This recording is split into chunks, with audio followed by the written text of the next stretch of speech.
بسم اللہ الرحمن الرحیم۔ السلام علیکم۔ تحریک انصاف کے اندر جو استعفوں کی لائنیں لگی ہوئی تھی وہ سلسلہ اب اس طرح برقرار نہیں رہا، بلکہ سانسیں بحال ہونا شروع ہو گئی ہیں۔ فضل الرحمان اور نواز شریف کے ساتھ ہاتھ ہو گیا ہے۔ اس وقت کس طرح کی پریشانی پائی جاتی ہے، اس کی تفصیل اس ویڈیو میں آپ کے سامنے رکھنی ہے۔ اینکر اور سینئر صحافی عمران ریاض خان اور سمیع ابراہیم کے حوالے سے اصل خبر آ گئی ہے۔ گزشتہ روز سے جس طرح غلط خبریں فیڈ کی جا رہی تھی اس کے حقائق آپ کے سامنے رکھنے ہیں۔ اعتزاز احسن کے بعد سردار لطیف کھوسہ نے بھی آج حکومت کی بینڈ بجائی ہے اور بڑا زبردست طریقے سے تحریک انصاف اور عمران خان کے حوالے سے گفتگو کی ہے۔ اسی سے ہم ویڈیو کا آغاز کریں گے اور میں امید کروں گا کہ آپ سماعت کرنے کے بعد ہمیشہ کی طرح اپنے قیمتی فیڈ بیک سے ضرور آگاہ کریں گے۔ آپ کو علم ہے جب سے یہ رجیم چینج ہوا ہے اور اسٹیبلشمنٹ کی پاکستان کی سیاست کے اندر بڑھتی ہوئی مداخلت، تحریک انصاف کی ٹوٹ پھوٹ اور تحریک انصاف کے خلاف جو انتقامی کارروائیاں کی گئی، اس میں بڑے بڑے انسانی حقوق کے چیمپئن جو بڑی ایک شہرت رکھتے تھے، جو کئی مرتبہ رو بھی پڑتے تھے، یہاں خواتین پہ تشدد ہوا، بچیوں کو گھسیٹا گیا، مردوں کو گھروں کو چادر اور چار دیواری کا تقدس پامال ہوا، لیکن وہ 35 آنٹیوں کا ٹولہ اور وہ مرد حضرات جس میں رضا ربانی، فرحت اللہ بابر، افرا سیاب خٹک، اس طرح کے لوگ تھے، وہ مکمل طور پر خاموش دکھائی دیے۔ لیکن اس ماحول کے اندر پیپلز پارٹی سے تعلق رکھنے والی دو شخصیات، اعتزاز احسن اور لطیف کھوسہ، وہ کھل کر ان انتقامی کارروائیوں پر بولے ہیں اور مسلسل انہوں نے جو اس طرح انسانی حقوق کی پامالیاں ہو رہی ہیں ان پر گفتگو کرتے رہے ہیں۔ اس لیے لوگوں کے اندر اب ان کی جو قدر و منزلت ہے اس کے اندر بھی اضافہ ہوا ہے۔ سردار لطیف کھوسہ نے بڑی عام گفتگو کی ہے اور انہوں نے بتایا ہے کہ پی ٹی آئی کے کارکنوں کی پکڑ دھکڑ انتہائی قابل مذمت اور افسوسناک ہے۔ دنیا میں ہمیں شرمندگی ہو رہی ہے۔ جس طرح عورتوں کی چادر اور چار دیواری کی پامالی کی جا رہی ہے، اس طرح کا بدترین دور میں نے اپنی پوری زندگی میں نہیں دیکھا۔ پھر وہ کہتے ہیں کہ پی ٹی آئی چھوڑنے والوں کو ڈیپوٹیشنسٹ ہیں اور یہ ڈیپوٹیشن پر آئے ہوئے لوگ ہیں، اور میں نے پیپلز پارٹی کو کہا ہے کہ یہ وفادار لوگ نہیں ہیں اور ان کو پارٹی میں نہیں لینا چاہیے۔ لیکن بلاول اور زرداری جو ہے وہ اصل میں اس پوری گیم کا چونکہ حصہ ہیں، تو ان کی پوری کوشش ہوگی جہاں پر ان کو ضرورت ہوگی تو ان کو لوگ ملیں، خاص طور پر پنجاب کے اندر چونکہ ان کی پارٹی نہیں ہے، ووٹ بینک نہیں ہے، تو اگر الیکٹیبلز چند ایک آتے ہیں تو ان کی کوشش ہوگی کہ ان کو پیپلز پارٹی کے اندر لایا جائے۔ اب اس کے ساتھ انہوں نے کہا کہ ملٹری کورٹس میں کیسز کو سپورٹ نہیں کرتا، اس کا کوئی جواز نہیں ہے، آئین میں ترمیم کیے بغیر ملٹری کورٹس کا کوئی جواز نہیں۔ البتہ جنہوں نے بھی تنصیبات پر حملہ کیا ہے انہیں ضرور کیفر کردار تک پہنچنا چاہیے۔ اگر آپ نے ملک کو تباہ کرنا ہے تو پھر مذاکرات کے دروازے بند کر دیں۔ مذاکرات کے بعد اگر عمران خان اپنے موقف پر قائم رہیں تو عوام اس کے ساتھ ہوں گے۔ یعنی اب چونکہ مذاکرات کی دعوت دی ہے اور پہلے کہتے تھے کہ عمران خان مذاکرات نہیں کرتے، اب سمجھ رہے ہیں کہ شاید عمران خان کمزوری دکھا رہے ہیں، تو وہ کہتے ہیں کہ عوام عمران خان کے ساتھ رہے گی چونکہ وہ اس وقت سیاستدان کا بیہیو کر رہے ہیں۔ پھر انہوں نے کہا کہ الیکشن نہ کروانے سے جو ہے وہ ایک وقت الیکشن کیوں نہیں کروایا جائے؟ اگر وہ الیکشن میں جاتے ہیں تو جمہور ان کے ساتھ نہیں ہے، جمہوریت پر وہ یقین نہیں رکھتے، فاشسٹ ڈکٹیٹرشپ ہے،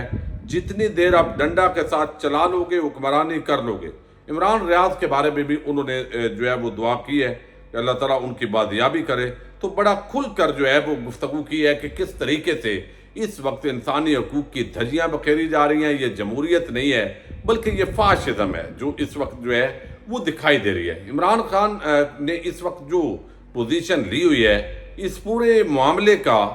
جو فائدہ اٹھانے کی کوشش کی وہ فضل الرحمان اور نواز شریف تھے، لیکن ان کے ساتھ جو ہاتھ ہو رہا ہے اس پر بات کرنے سے پہلے گزشتہ روز اینکر اور سینئر صحافی عمران ریاض خان کے حوالے سے نون لیگ کے ایک یوٹیوبر ہیں اور انتہائی گھٹیا آدمی ہیں اور کوئی سر پیر نہیں ہے، فیک نیوز دیتے ہیں، لیکن اس کے باوجود چونکہ حکومتی جماعت سے تعلق رکھنے والے کسی بھی شخص کے خلاف ایکشن نہیں ہوتا، انہوں نے ایک تو الزام لگایا کہ عمران ریاض کہیں خود چھپے ہوئے ہیں، چونکہ وہ ابھی تک بادیاب نہیں ہوئے، کس ادارے کے پاس ہے، ایجنسی کے پاس ہے، کسی ادارے نے نہ ان کی گرفتاری ظاہر کی ہے نہ اپنے پاس موجودگی ظاہر کی ہے، تو ایک تو یہ الزام لگایا، اور دوسرا اس نے کہا کہ ان کی جو اہلیہ ہیں ان کی ملاقات کروائی گئی ہے عمران ریاض کے ساتھ۔ اب یہ بڑی ایک دکھ اور تکلیف کی بات ہے، اگر ملاقات کروائی گئی ہے تو پھر تو گھر والوں کو اتنی پریشانی والی بات ہی نہیں ہے، لیکن اصل معاملہ یہ ہے کہ یہاں تک تو باقاعدہ بتایا گیا کہ وہ صحیح سلامت ہیں، یہ ان کو جس نے بھی کنوے کیا، لیکن ملاقات کی حد تک جو ہے وہ اس کا ڈینائی کیا ہے اس نون لیگی جو یوٹیوبر ہیں، عمران شفقت یا کیا ان کا نام ہے، بڑے بھونڈے کردار کا آدمی ہے۔ اب اس پر ہماری جو اینکر عمران ریاض خان کی اہلیہ ہیں وہ کہتے ہیں میری نہ تو اپنے میاں سے بات ہوئی اور نہ ان کی خیریت سے متعلق کوئی آگاہی ملی۔ انٹرنیشنل میڈیا، نیشنل میڈیا اور سوشل میڈیا پر جس طرح کی خبریں آ رہی ہیں اس سے پوری فیملی تشویش کا شکار ہے۔ ہم پہلے ہی شدید کرب سے گزر رہے ہیں، ہماری عدالت سے استدعا ہے کہ وہ اپنے احکامات پر عمل کروائے۔ اب یہ دائرہ ہے فیملی کا موقف تو یہی ہوگا، لیکن کئی دفعہ آپ نے دیکھا کہ جو عمران ریاض آفیشیل اکاؤنٹ ہے وہاں سے اور جو میاں علی اشفاق ایڈوکیٹ صاحب ہیں انہوں نے اس حوالے سے بہرحال جو ہے وہ خوش افزا قسم کی جو خبریں ہیں وہ بھی بعض اوقات دی ہیں، تو اسی کے تناظر کے اندر ہم بھی آپ کے سامنے چیزیں رکھتے رہے ہیں۔ اب سمیع ابراہیم جو ہے ان کا معاملہ بھی عمران ریاض کی طرح بگڑ گیا ہے، اور اس کے اندر بھی اب کوئی ادارہ ذمہ داری لینے کے لیے تیار نہیں ہے کہ وہ کس کے بعد ہیں، نہ ان کی گرفتاری ڈالی گئی اور نہ وہ کس ادارے نے اغوا کیا، کس ایجنسی نے اغوا کیا۔ یہ بھی اسلام آباد کے اندر آج ہائی کورٹ میں ایک رپورٹ جمع کروائی گئی ہے، اور آپ دیکھیے کہ جہاں سے بھی بندوں کو اٹھایا جاتا ہے وہاں کے کیمرے خراب کر دیے جاتے ہیں، اور پھر کہا جاتا ہے کہ نمبر نہیں پڑا جا رہا، اب یہ گاڑی کون سی ہے کچھ پتہ نہیں چل رہا۔ اب اتنے اندھے گونگے F6 جو ہے وہ آپ دیکھیے اسلام آباد پورے کے اندر کیمرے لگے ہوئے ہیں، یہ ڈرامے بازیاں ہیں۔ بہرحال یہ ادارے اس وقت جو ہے وہ عوام کے ساتھ کھیل رہے ہیں۔ تو آج جو ہے وہ سمیع ابراہیم جس جگہ لاپتہ ہوئے یہ رپورٹ جمع کروائی گئی ہے، اس کے آس پاس یا رستے میں جو CCTV کیمرے یا سیف سٹی کیمرے تھے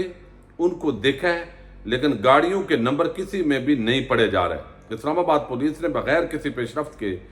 رفت رپورٹ اسلام آباد ہائی کورٹ میں جمع کروائی ہے۔ اب یہ چونکہ اسلام آباد ہائی کورٹ نے رپورٹ مانگی ہوئی تھی تو یہ کیسا ایک بڑا جواب ہے، اور ججز کو بھی پتہ ہوتا ہے کہ یہ دو نمبری کیا ہو رہی ہے، لیکن بعض ججز تو ویسے ہی زیر عتاب ہیں اور بعض حکومت کے بڑے وفادار ہیں، اداروں کے بڑے وفادار ہیں۔ اب اس رپورٹ کو منوان تسلیم کر لیا جائے گا، جیسے لاہور ہائی کورٹ جو ہے وہ باتیں بہت کی گئی عمران ریاض کیس کے اندر، لیکن عملی پیش رفت جو ہے اس پورے معاملے کے اندر نہیں ہوئی۔ لیکن اب جو صورتحال ہے اس کے اندر ایک تو آپ نے دیکھا کہ فضل الرحمان اس وقت تھائی لینڈ کے اندر کیوں ہیں، یہ کوئی بھی اس وقت جو ہے وہ صحیح طریقے سے جو ہے وہ بتانے کی پوزیشن میں نہیں ہے۔ لیکن صورتحال یہ ہے کہ جو نون لیگ کو حکومت دی گئی، یہ ساری جو اتحادی اس وقت جمع ہوئے تھے تو بظاہر نون لیگ نے اپنے کیسز معاف کروا لیے، نیب کے کیسز تھے، بالکل اوپن اینڈ شٹ کیسز تھے،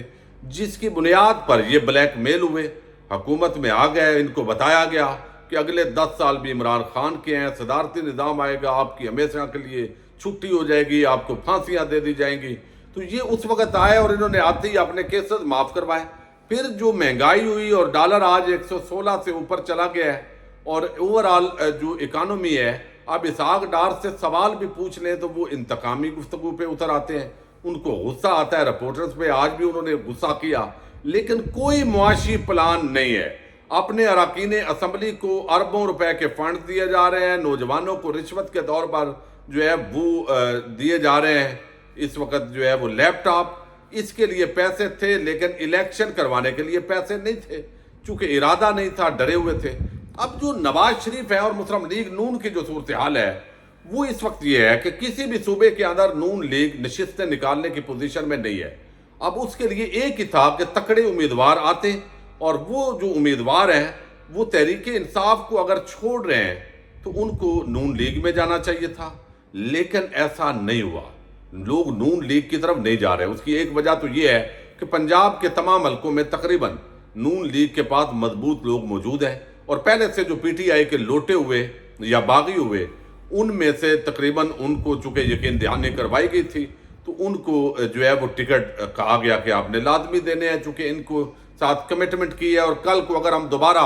لوگوں کو توڑیں گے تو وہ اعتماد نہیں کریں گے، تو لہذا ان کو بھی 2 کے علاوہ تمام کو ٹکٹ جو ہے وہ دینے کا فیصلہ ہوا ہے۔ باقی صوبوں کے اندر جہاں پی ٹی آئی کے لوگ جو ہے وہ الوداع کہہ رہے ہیں، وہاں نون لیگ کی یہ پوزیشن نہیں ہے، وہ ایسے ہی ہے جیسے پنجاب کے اندر پیپلز پارٹی کی ہے۔ تو لہذا اگر وہ ٹکٹ لے بھی لیتے ہیں تو ان کو کوئی فائدہ نہیں مل رہا۔ تو اوورآل ایک تو جہانگیر ترین علیم خان کی آج ملاقات ہوئی اور نئی پارٹی بنانے پر مشاورت ہو رہی ہے، تو جو لوگ ٹوٹ کے جا رہے ہیں جہاں یا تو وہ جہانگیر ترین سے رابطہ کر رہے ہیں یا پھر وہ مسلم لیگ کاف کے اندر جا رہے ہیں، تو نون لیگ کی طرف جو جھکاؤ ہے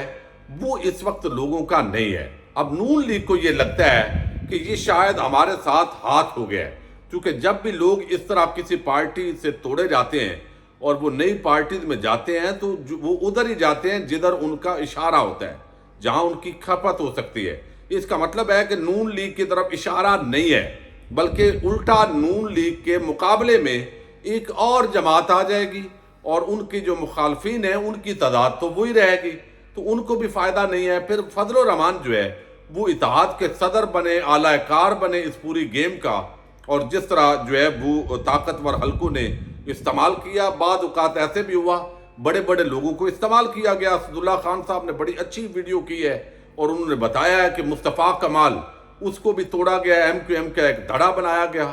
وعدے وعید ہوئے، لیکن ایک نشست اپنی بھی وہ نکال نہیں سکے تھے، لہذا وہ بھی کلین بولڈ ہوئے۔ تو بعض اوقات لوگوں کو لایا جاتا ہے، ٹیشو پیپر کی طرح استعمال کیا جاتا ہے اور پھینک دیا جاتا ہے۔ اب یہی کام فضل الرحمان سمجھ رہے ہیں میرے ساتھ نہ ہو جائے، کیونکہ خیبر پختونخوا سے ایک تو بڑی تعداد کے اندر جو اراکین ہیں انہوں نے پی ٹی آئی کو نہیں چھوڑا، تمام تر انتقامی کارروائیوں، گنڈا گردی، بدماشی، ریاستی بدماشی کے باوجود لوگوں نے نہیں چھوڑا۔ الٹا آج بڑے عام بیانات آئے ہیں بعض اراکین کے کہ ہمیں جو بھی قربانی دینی پڑے گی ہم عمران خان کو نہیں چھوڑیں گے۔ اب اس ماحول میں فضل الرحمان کی کوشش یہ ہے یا تو پنجاب سے ان کو کچھ حصہ دیا جائے، بھئی کون حصہ دے گا، آپ کا یہاں ووٹ بینک ہی نہیں ہے تو کون سیٹ ایڈجسٹمنٹ کرے، آپ کی حیثیت اور وقت ہی نہیں ہے، آپ تو ایک کرائے کے مولوی سے زیادہ آپ وقات ہی نہیں رکھتے۔ خیبر پختونخوا کے اندر جو تحریک انصاف کو چھوڑ کے جانے والے چند لوگ ہیں وہ بھی فضل الرحمان کی طرف نہیں جا رہے، اس وقت تک جو ہے وہ اناؤنسمنٹ نہیں ہوئی۔ لہذا فضل الرحمان تھائی لینڈ میں مساج کروا رہے ہیں یا کوئی تبلیغی دورے پہ ہیں، مختلف متضاد خبریں ہیں اور ممکن ہے وہ لندن جائیں۔ وہ بھی پریشان ہے کہ مجھے اگر اگلے الیکشن میں اتنی جو ہے وہ بروکری یا جو بھی لفظ آپ استعمال کریں وہ کرنے کے بعد بھی اگر وہی 10 12 14 نشستیں ملنی ہیں تو اتنی زیادہ نوکری کا سوائے اس کے کہ چند لوگوں کو وزیر بنا لیا اور جتنا مال پانی بنتا تھا کوشش کر لی، تو مجھے جو ہے وہ اگلے الیکشن میں کیا فائدہ ہے۔ تو اس وقت فضل الرحمان اور نواز شریف اس حد تک پریشان ہیں، لیکن جس طرح نواز شریف کی اگر واپسی کا راستہ ہموار ہوتا ہے اور جس طرح عدالتی معاملات کو کلوز کیا جا رہا ہے اور کل کو وہ جلسے کرتے ہیں اور پھر نون لیگ کی پوزیشن کیا تھوڑی بہت تبدیل ہو سکتی ہے۔ میرا خیال یہ ہے کہ اگر عمران خان کو نائل نہیں کیا جاتا، اگر وہ جیل میں نہیں جاتے، تو ابھی تک جو بھی ڈینٹ پڑا ہے یہ ریکوریبل ہے اور شاید یہ ساری پی ڈی ایم ٹولہ مل کر بھی اب عمران خان کی جو مقبولیت ہے اس کا مقابلہ نہ کر سکیں۔ تو اس وقت جو ہے وہ ایک تو جو بڑے لوگ نکل رہے تھے پی ٹی آئی سے وہ بظاہر ایک مرتبہ سلسلہ تھم گیا ہے اور وہ جو ایک ماحول بنا تھا وہ ماحول واپسی کی طرف جو ہے وہ چل رہا ہے۔ پھر عدالتوں سے جو ریلیف ہے وہ سلسلہ بھی شروع ہو گیا۔ پی ٹی آئی کے کارکنان کو سندھ ہائی کورٹ نے آج 40 اراکین کو جو ممبران تھے، تمام ممبران بلکہ جن کو پکڑا ہوا ہے ان کو رہا کرنے کا حکم دیا ہے جن پر بڑے کیسز نہیں ہیں۔ اور دوسری طرف جو پنجاب کے اندر لاہور ہائی کورٹ ہے وہاں سے بھی حوصلہ افزا خبریں ہیں۔ باقی عدالتوں سے بھی اب جوڈیشل کیے جا رہے ہیں، ضمانتوں پہ کارکنان کی رہائی کا سلسلہ شروع ہوگا جو براہ راست کسی حملے میں انوالو نہیں ہے اور صرف احتجاج تک ہے، ان کی تو ضمانتیں ہر حال میں ہو جانی ہیں۔ تو اس وجہ سے پی ٹی آئی کو اس وقت ایک تازہ ہوا کا جھونکا ہے، ان کے لیے معاملات بہتر ہونا شروع ہو گئے ہیں۔ کم از کم وہ جو ایک کھلی ریاستی بدماشی ہے اس سطح تک وہ تھمنے جا رہی ہے۔ ڈینٹ ضرور پڑا ہے لیکن ابھی ریکوریبل ہے۔ فضل الرحمان اور نواز شریف ان کے لیے اب عوام کے اندر نفرت اور بڑھ گئی ہے اور شاید وہ اب جو توقع رکھتے تھے ان کو وہ پوزیشن نہ ملے، اور پیپلز پارٹی اس پوری صورتحال سے فائدہ اٹھا رہی ہے۔ اس پر علیحدہ ویڈیو میں بات